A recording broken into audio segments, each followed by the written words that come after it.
Selamat datang di garasi Bangda. Hahaha.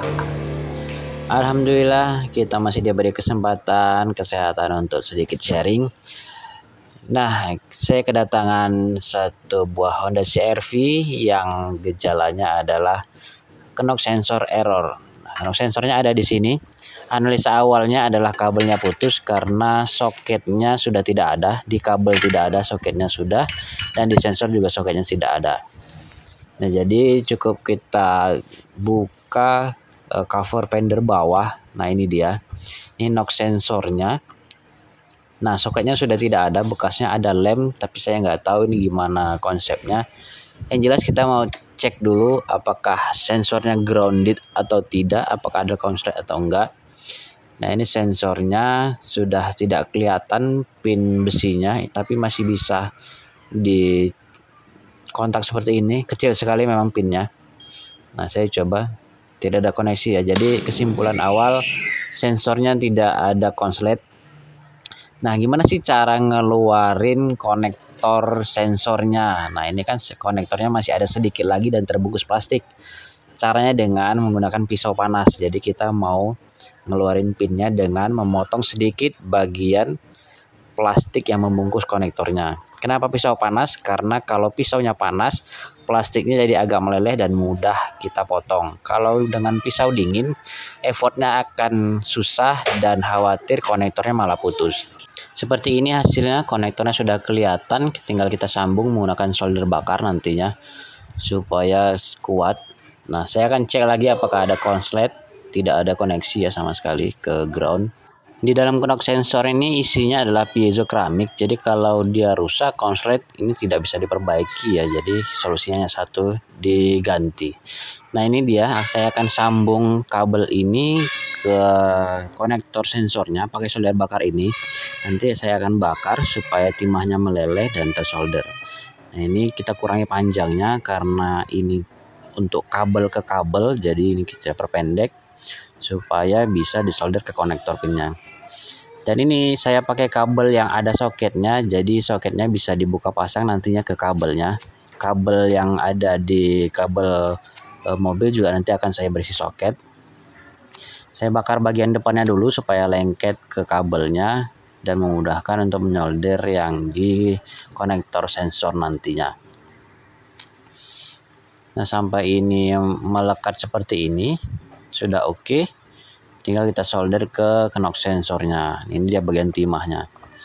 Nah, seperti ini kita masukkan ke konektornya. Kita solder dengan cara dibakar. Ini dia. Nanti akan kita perkuat karena ini hanya solder kabel ke konektor pastinya, dan konektornya kecil sekali, takutnya nanti goyang-goyang. Jadi nanti kabel ini kita beri penguat, nanti kita beri lem supaya kuat. Ini cukup dibakar seperti ini, jangan dipantengin terus karena dia akan meleleh kalau kebanyakan. Nah, ini masih bisa copot, saya akan bakar kembali sampai timahnya benar-benar meleleh dan merekat ke konektor dan ke kabel. Nah, seperti ini.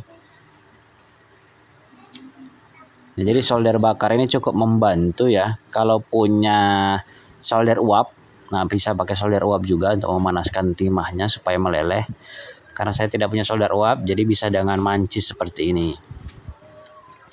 Nah, ini kabel yang ada soketnya nanti akan saya sambungkan ke kabel yang ada di mobil. Sekarang kita akan perkuat kabel ini supaya tidak mudah copot. Kita akan beri serat fiber seperti ini. Serat fiber ini akan kita gunting, kita tempelkan ke sini dan kita perkuat dengan lem. Cukup gunakan lem serbaguna atau yang biasa dibilang orang lem setan ya. Sebenarnya sih lem baik hati karena dia membantu kita ngerjain kerjaan seperti ini. Nah, sambil kita tekan supaya merekat ke bagian sensor dan ke bagian kabel, ini kita beri lem. Nanti serat fiber ini gunanya untuk memperkeras, karena serat fiber ini kalau kena lem setan ini dia akan menjadi keras dan menjadi serat seperti plastik. Serat fiber ini biasa digunakan untuk fiberglass ya. Fiberglass plastik orang buat bodi mobil, buat ayunan plastik, buat perosotan plastik, semua pakai serat fiber ini biasanya. Nah, seperti ini tinggal kita rapiin, kita perkuat sampai ketutup antara kabel dan sensornya ini. Nah, kita tambah lagi dan kita lem lagi seperti ini. Hanya seperti ini prosesnya. Ini adalah konten MacGyver, jadi kontennya adalah memperbaiki, ya bahasa sininya ngakal-ngakali lah ya, supaya bisa yang rusak bisa jadi benar seperti ini. Nah, seperti ini kita tambah lagi sampai dirasa kabelnya cukup kuat menempel ke sensor, dibantu dengan serat fiber dan lem setan ini yang memperkuat antara kabel dan sensornya, karena tadi konektor yang ada di sensor kecil sekali, jadi kita perkuat. Beres di lem, kita tunggu sampai keras dan kita tinggal rapiin sisa serat fibernya yang keluar, nanti kita rapiin pakai gunting supaya seratnya ini nggak kemana-mana. Dan lemnya ini tidak butuh yang banyak sampai bluber-luber ya, cukup ditetesin, kita tunggu sampai keras, kemudian ditetesin lagi, tunggu sampai keras seperti itu. Jangan ditetesin sampai meluber-luber karena akan menempel kemana-mana termasuk ke tangan juga. Jadi ditetesin, tunggu sampai serat fibernya keras, baru lanjut ke tetesan berikutnya. Udah beres segini aja, ini sudah cukup kuat. Kita tinggal tunggu sampai dia keras dan tidak bergerak. Nah, seperti ini sudah lebih rigid dia antara kabel dengan sensornya, dan nggak khawatir nanti kalau ada getaran mesin di mobil. Selesai dari sini kita akan pasang kembali di mobil dan kita akan solderin kabel yang ada soketnya juga ke mobil, jadi supaya ada soketnya kedua-duanya di sensor dan di kabel yang ada di mobil.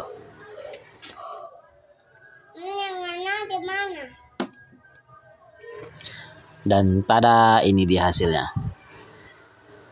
Oke, kita lanjut ke kolong mobil kembali. Nah, posisinya ada di sana, knock sensornya.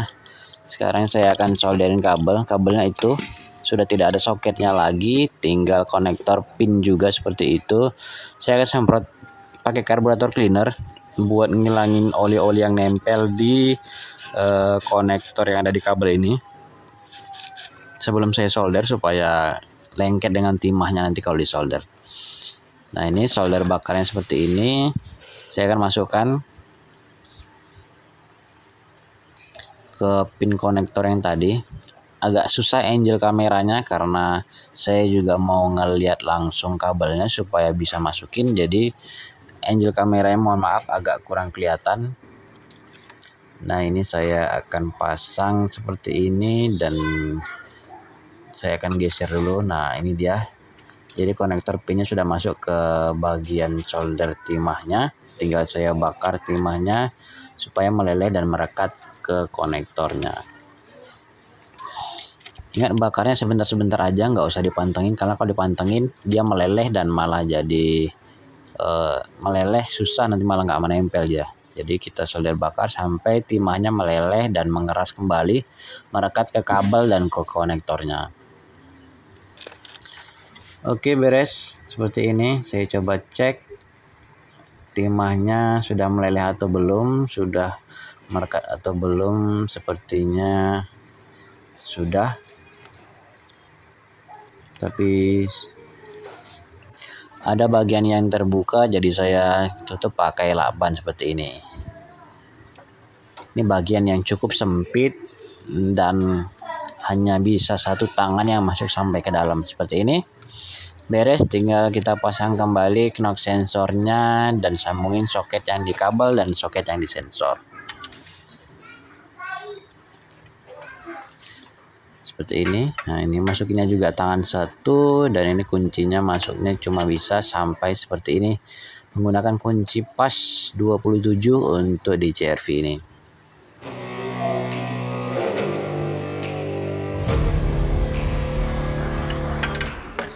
Oke, beres seperti itu. Tinggal pasang soketnya. Ini bagian yang cukup sulit karena hanya satu tangan. Dan oke, selesai.